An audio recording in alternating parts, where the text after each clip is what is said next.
I remember when I was privileged to be on assignment in our church in the UK, and the church was looking for a property. And I've been going everywhere, and the properties were so exorbitant, so expensive. And then God's servant one day came and told them, he said, look, find a property, and then we'll pay for it.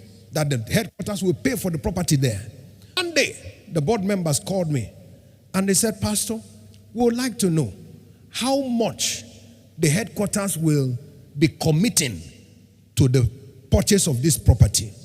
How much will it be committing? How much will the headquarters be committing? Now, before that, I've been meditating on a word, Psalm 44, verse 3.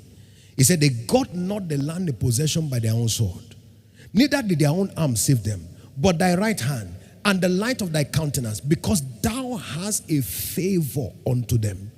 He called me and asked me how much will be committed by the headquarters. And I told them, I said, listen, don't you think it is irresponsible for a man to have children and go back to his parents to pay his children's school fees? They nodded. I said, this church is already planting churches and going to headquarters to look for money to build a house. I said, that is the height of irresponsibility. They said, so what are we going to do? I said, here is what I've discovered. That you don't use money to buy property, you use favor. They got not the land in possession by their own sword, neither did their arm save them.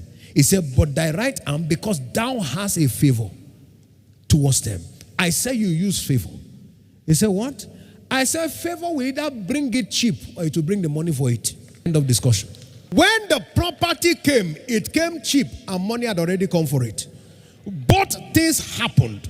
As I meditated on it, faith rose up inside of me. I said, no way. I'm not going to call anywhere and say send money for anything. No. I saw it that no, the currency that is required is not the currency of pound sterling, it's the currency of favor. If I have it, then it will bring the currency required, and it will bring it at the price that we require. That's what God did on our behalf. When we got that property, somebody else came and said, oh, they were going to buy the property at a higher price. The agent came and told us, said, tell the man that they will not buy it. They won't pay for it. And when they have disappointed him, he should come back and tell us.